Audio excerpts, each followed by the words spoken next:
What up? What's going on? Hoot wind down. If you made it this far, be grateful and be thankful because you here. You know what I'm saying?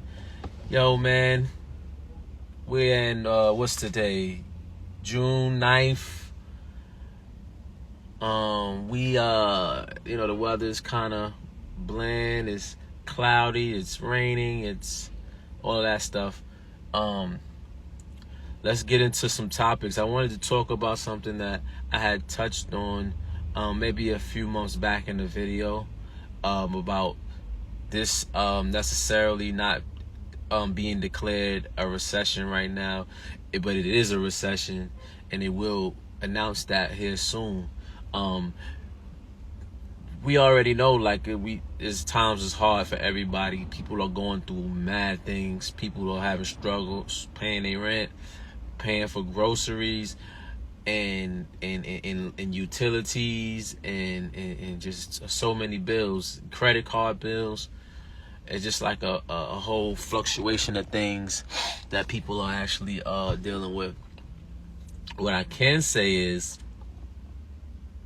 it is a recession, whether they say it or not. The wages are not going up, but everything else is going up. Tariffs, all of this stuff is happening. The things that we need to pay attention to, we need to focus on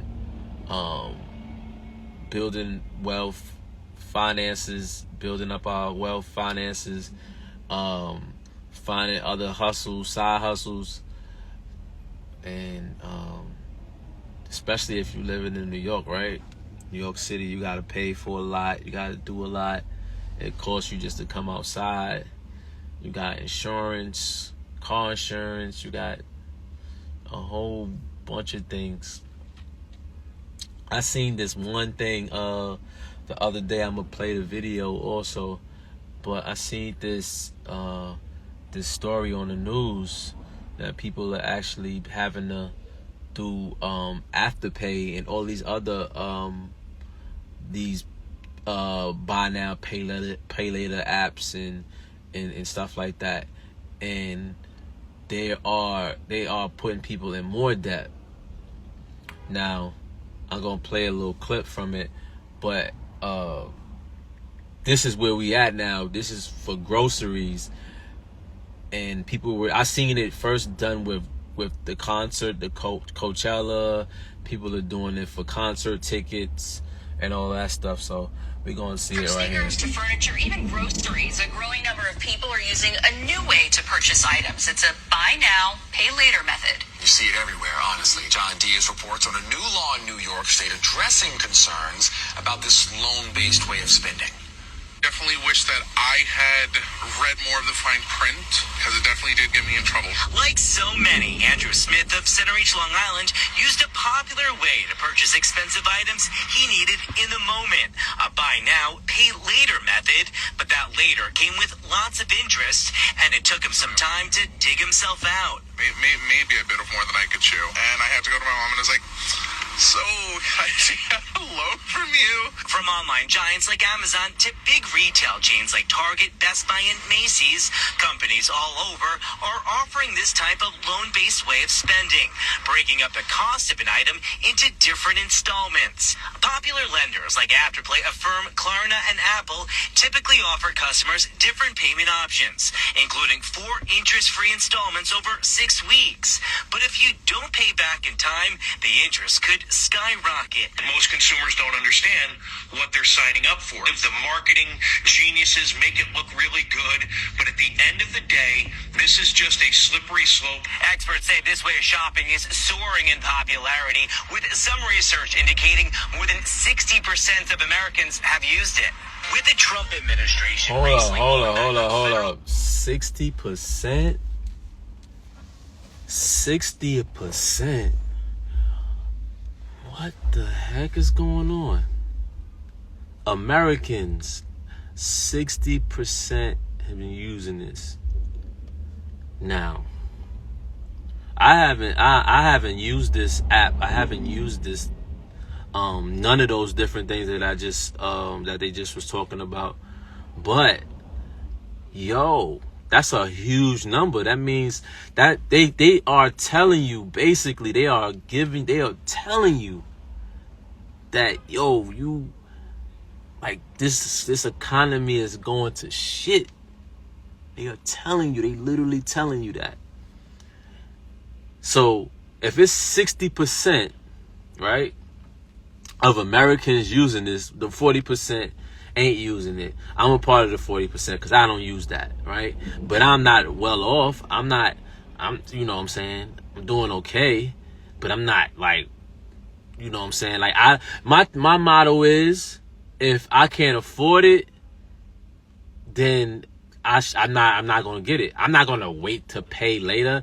I got credit cards for that. I'm not gonna sign up for this app, Apple, what is it called, Afterpay and Klarna and all these other things. I'm not gonna sign up for those things, because when you agree to those things, now you agree to the debt that comes along with it. So if you can't pay it, you're gonna be stuck with the interest that is gonna keep you in a place where you don't want to be. You know what I'm saying? More trouble that you already is. Just think about it, right? If I can't afford to buy stuff from Target or Kroger or Walmart or any grocery store, if I can't afford to pay for it now, then what am I waiting? Why I gotta think about that later? Like, why would I think about that later? I need to pay for this now, whatever I'm getting. If you eat, you need to budget whatever you buying and, you know, buy perishable items if you feel like you can't afford it. I can tell you this. A bag of chickpeas costs about $2-3, right? That joint could last you with some basmati rice or quinoa for like another $5, $4, and some vegetables. If you eat like chicken and stuff like that, get you some chicken, and you know, you can still live. You know what I'm saying? You can still, you know. Now for big families, that dude, he seemed like he was like, you know, he's like a little, on the other side, you know what I'm saying? But he seems like he's young though, right? He doesn't seem like he's over 30 years old. It seems like he probably don't have no kids or anything like that. So how are you still trying to pay for things without the money for it? And you trying to use Afterpay?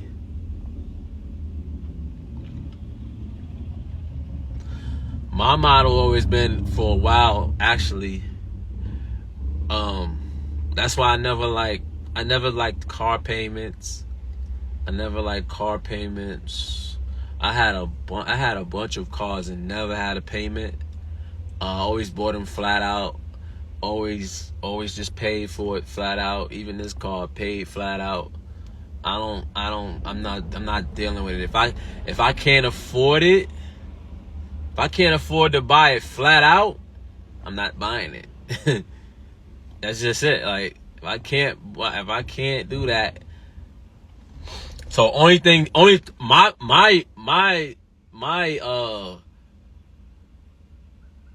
Afterpay is only my credit card. I don't keep that's the Afterpay. I'll pay that later. You know what I'm saying?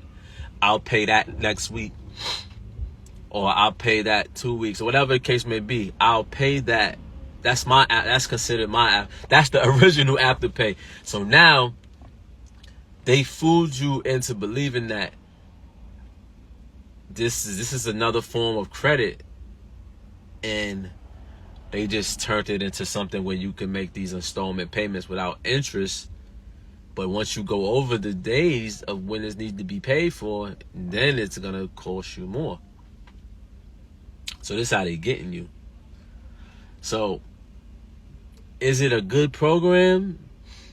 I mean, is it? I mean, is it really good? If everybody's using it, doesn't mean that it's a good thing. Because a lot of people, about 70 of those percent of the people that I just showed you are in debt. So let's go.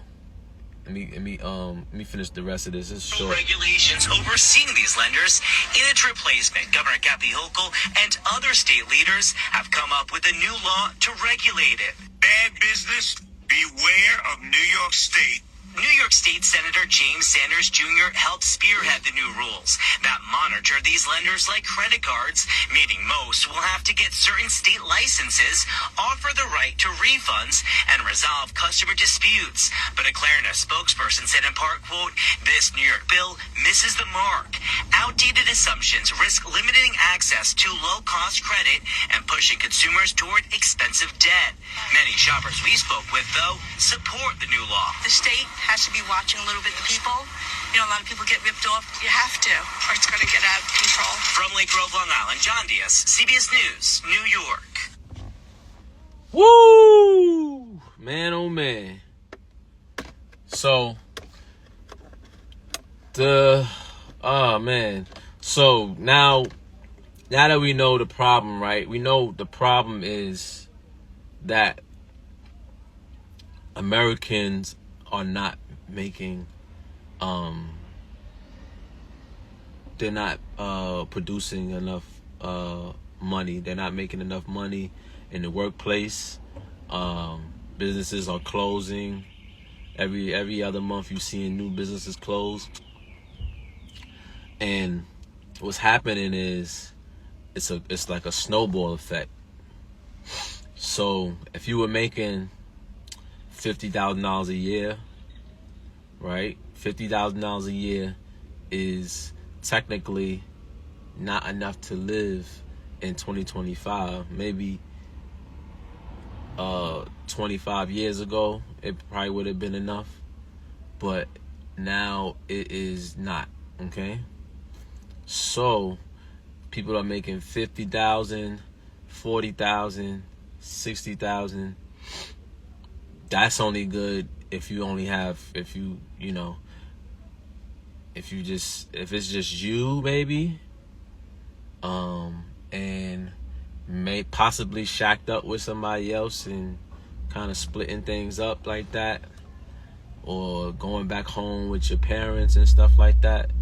That's the only way that type of money can probably be. But you still, even though that's the case, you still will have to practice a level of discipline too, because the people who make more money, you still have to know where things are going, allocate where everything needs to go, and what needs to be saved. You pay yourself first. Every check, you need to pay yourself something. You need to pay yourself a portion, because you deserve that. Whatever that is, take out $100 out your check, take out $50, take out $200, take out $150. Just make a note of every check you get.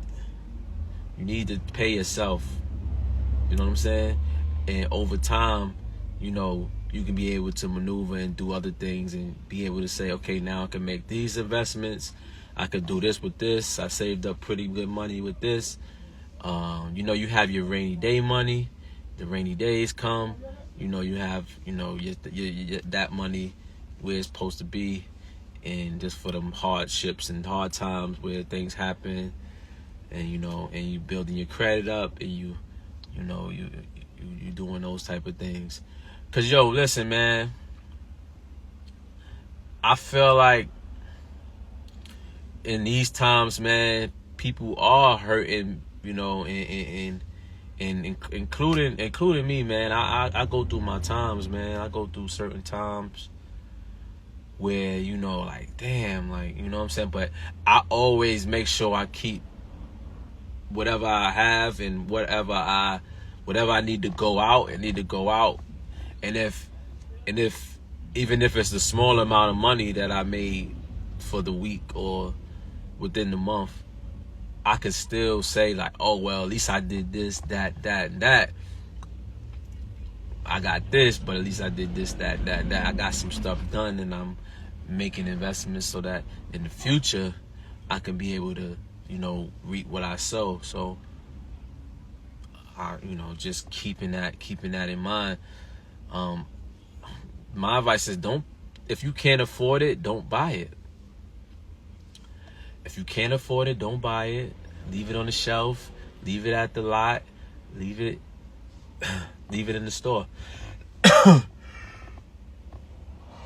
Leave it in the store. And when you can afford it, if it's not a real necessity, something that you really need, then you shouldn't be buying it, because it's gonna cost you a lot, and you don't want to really stay. You're probably already in debt. You know what I'm saying? I think most of us all have some sort of debt, but it's not to the detriment of like damn, I gotta completely catch up to all of this stuff, and I'm behind, and now things are starting to build up in interest. So that's when it becomes kind of crazy, and you kind of start losing yourself through all that process. So just know that if you can't afford it, don't buy it. Leave it where it's at. Leave it where it's at. And 2, pay yourself. Put a portion to the side. Make your investments. Oh shoot, see the balloons? Make your investments, and put your priorities first. You know what I'm saying? Prioritize certain things. Every time you don't need to eat out all the time. Every time you don't gotta always be door dashing food. Just, you know what I'm saying? Don't do that. DoorDash is charging you delivery fees, and it's a lot too. It's really a lot. So yeah, I'm pretty much done. Anybody want to chime in? I've seen a few people come up in here. Let me see. I think that's about it for the day, and I might come back on here later. All right, peace.